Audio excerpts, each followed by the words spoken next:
अस्सलाम वालेकुम स्टूडेंट्स। आज 10th केमिस्ट्री के लेक्चर नंबर 30 में हम लोग पढ़ेंगे कोयला।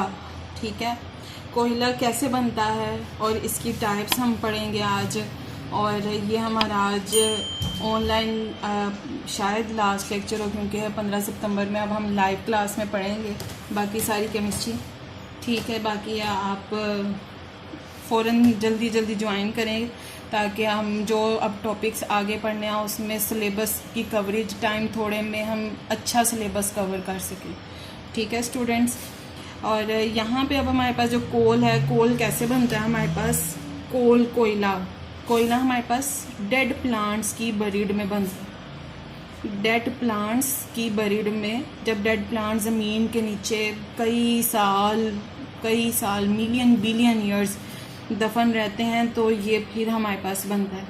कहा जाता है कि पहले ज़माने में ना डायनासोर होते थे। डायनासोर की जो पूरी आबादी है ना वो दफन हो गई, मर गए, वो ज़मीन के नीचे दफन हो गए। ठीक है, और उनके ऊपर बैक्टीरियल डिके होता है। डायनासोर्स के ऊपर बैक्टीरियल डिके होता है जब वो ज़मीन के नीचे दफन रहे, तो उनकी जो हड्डियां हैं वो बैक्टीरियल डिके से कार्बन में कन्वर्ट हो गई, यानी कि कोल में कन्वर्ट हो गई हैं। और इसके अलावा डेड प्लांट्स भी है, जो इसमें लकड़ी होती है। अक्सर हम जो घर में कोयला लेके आते हैं उसकी शेप लकड़ियों जैसी बनी होती है, शाखों की तरह की भी शेप बनी होती है उसकी।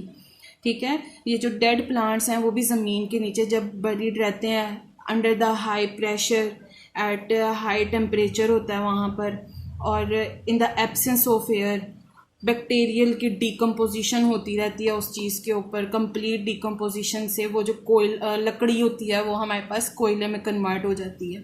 ठीक है, इस तरह से हमारे पास कोयला बनता है। अच्छा, ये जो कोल बनता है कोयला, उसके ऊपर ही हमारे पास पेट्रोलियम की लेयर होती है। पेट्रोलियम की लेयर भी इसी के ऊपर होती है, और इस पेट्रोलियम के ऊपर हमारे पास बेतहाशा गैस पाई जाती है, जो कि हमारे पास नेचुरल गैस यानी मीथेन होती है। ओके स्टूडेंट्स, इस तरह से हमारे पास ये कोयला, पेट्रोलियम और नेचुरल गैस तीनों का एक ही सोर्स है। ये एक ही तरीके से बनते हैं कि प्लांट्स और डेड प्लांट्स और एनिमल्स के ज़मीन के नीचे मिलियन बिलियन ईयर्स बरीड रहने से इसके ऊपर बैक्टीरियल डिके होता है in the absence of air and under the high pressure. ठीक है, यह बैक्टीरियल डिके होता है। ये बहुत स्लो प्रोसेस है और काफ़ी अरसे दराज के बाद जाकर हमारे पास कोयला निकलता है। इसमें कोयले के टॉपिक में आप लोग एक डेफिनेशन पढ़ेंगे, कार्बोनाइजेशन आप लोग क्या पढ़ते हैं? Conversion of wood into coal, लकड़ी का कोयले में कन्वर्ट हो जाना कार्बोनाइजेशन कहलाता है। ठीक है, ये आपको मैंने सारा मेथड बताया किस तरह से हमारे पास लकड़ी जो है कोयले में कन्वर्ट हो रही है। ये आप कार्बोनाइजेशन का प्रोसेस लिखेंगे। और उसके बाद ये देखें, हम लोग कुछ एक क्वालिटी आ जाती है आपके पास। चीप क्वालिटी का भी कोयला होता है और एक्सपेंसिव कोयला भी होता है और बहुत अच्छा क्वालिटी का भी कोयला होता है। ठीक है, ये सारा डिपेंड करता है कि वो ज़मीन के नीचे कितना अरसा बरीड रहा है। अगर कोई कोयला ज़मीन में पहले निकाल दिया जाता है तो वो चीप क्वालिटी का होता है, उसमें कार्बन की परसेंटेज कम होती है। ठीक है, और जैसे आपकी बुक में टाइप्स लिखी हुई हैं, टाइप्स ऑफ कोल आ जाती हैं, आपके पास, जैसे लिग्नाइट, बिटुमिनस, एंथ्रासाइड, ये सारी इसकी टाइप्स में आ जाएगा। टाइप्स ऑफ कोल में आप सबसे पहले पढ़ेंगे पेट,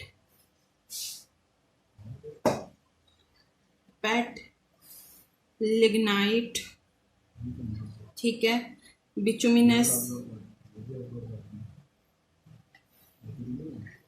और नेक्स्ट आ जाएगा हमारे पास एंथ्रासाइड। कोल, टाइप्स ऑफ कोल हैं, और इसमें कार्बन की परसेंटेज पेट में हमारे पास कार्बन की 60% पाया जाता है, इसमें 70% पाया जाएगा, 80% एंड 90%।